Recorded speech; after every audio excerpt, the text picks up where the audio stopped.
Hi, it's Jason Waters, and welcome to my Mortgage Minute. I'm excited today to have Lauren Summers, a real estate agent, on with us. Welcome, Lauren. How are you? Hi, good afternoon. I'm great. How are you? Well, doing well. Thank you so much for being here. Tell us a little bit about your business, how you got into real estate, and about your firm. Sure. So my name is Lauren Summers. I'm a real estate agent in Atlanta. I specifically focus on Gwinnett County, Okay. which is North Atlanta, but my clients take me all over. I'm sure you guys know how that goes. But I've been in real estate. I've been a licensed agent for about 3 years now. Okay. I've been in real estate since 2011. I was a new mom looking for a way into entrepreneurship, and I started a business working with foreclosures. There's a lot of them at that time. So I opened a business, doing some light rehab, clean outs, things like that, working with the banks to be able to list their properties closer to market value instead of pennies on the dollar. So that was my entrance into real estate, built a lot of relationships that way. Fast forward to 2018, I decided to go ahead and get my license so I can, look at these and work with buyers myself. Great. Great. So, what's your firm? It's your own firm, or you're with a larger organization, or how does that work? I'm with a brokerage. It's called New Dawn Realty. We're downtown Norcross in Gwinnett County, if you're familiar with the area. But downtown Norcross is a like historic area. So we've been there. My broker's been in business about almost 20 years now. So it's a boutique brokerage, about 50 agents in my office, which I know probably sounds like a lot, but that's kind of small compared to most offices. So we focus on, the Gwinnett County as our target area and just focus on relationships. So I have, clients that have been using my brokerage for 20 years now. Awesome. So, what's your focus on from a buyer, seller? Like, do you do both? I mean, what's your thing?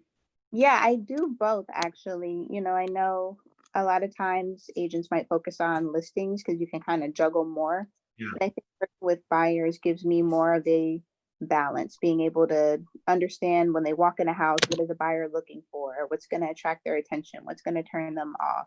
So Yep. that adds, to for my sellers.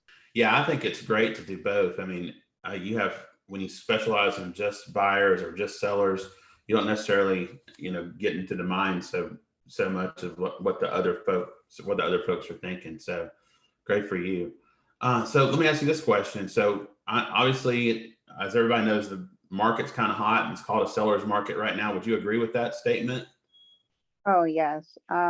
It is great for a seller right now. Most of the properties I list, unless there's a lot of work that needs to be done, I'm getting 10, 15 offers. So it gives my seller an opportunity to kind of be picky and say, I don't want to do this. I don't want to pay for this. I don't want to give this much towards closing. Sorry, I got, 14 other offers. So it definitely gives them more negotiating power. But on the opposite end, it's difficult for buyers right now because you're competing against so many others, especially, investors who are offering cash and, a Yeah. quick closing, those kind of things. So if you're a buyer, how do you, other than price, other than offering the most, what do you do to make yourself, attractive to the seller to say, I want to pick this person? For me, there's a couple different strategies that I use, but the main one is kind of just trying to connect with them. When I'm working with my seller and we have a bunch of different offers laid out on the table, I can see my seller interested on the ones that might have like a cover letter, kind of personalizing the offer. So that's one thing I encourage my buyers to do is just explain, write a letter, say who you are, why you're interested in this area, what it means to your family, so they understand that you're not an investor that's just going to, have renters in there or possibly become a slumlord or, there's a lot of times there's different things that people connect with. I had one buyer in particular talk about their aging father. They had just lost their mother to cancer unexpectedly. And they were looking for something with a finished basement so their aging father can come live with them and have access. And, the seller really was touched by that because they had also lost their mother to cancer. So, when you're able to personalize your offer and kind of give them some insights to who you are and your family, that goes a long way. Yeah. Sometimes more than money. So Lauren, as we know, we're getting into, I guess some people call it the most wonderful time of the year. I love it because my kids are small, but, and so that's a lot of fun, but things are a little slower, but are they slower in the real estate market? What does that look like? What does the residential real estate market look like coming into Thanksgiving and Christmas and New Year's over the next month and a half? It used to be that peak season would go really from Labor Day, or from Memorial Day to Labor Day.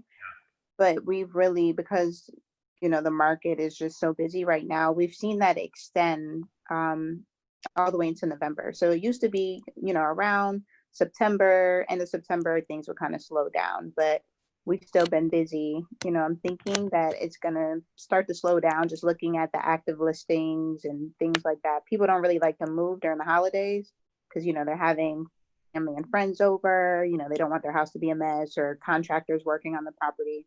So right now it's starting to slow down the week of Thanksgiving, and I expect it to stay kind of, same pace probably through New Year's Eve. So we'll get through Christmas, we'll get through New Year's Eve. But I tell you, after January 1st, that first weekend, buyers are going to be back out. And I definitely think that in Atlanta, there's a trend that goes hand in hand with the weather. So last year, like the first weekend in January, it was sunny and beautiful, and buyers were just coming out of nowhere. Yeah. So I don't think it'll be any different this year. I'm preparing to, take a couple of days off. We'll see, maybe, Sure.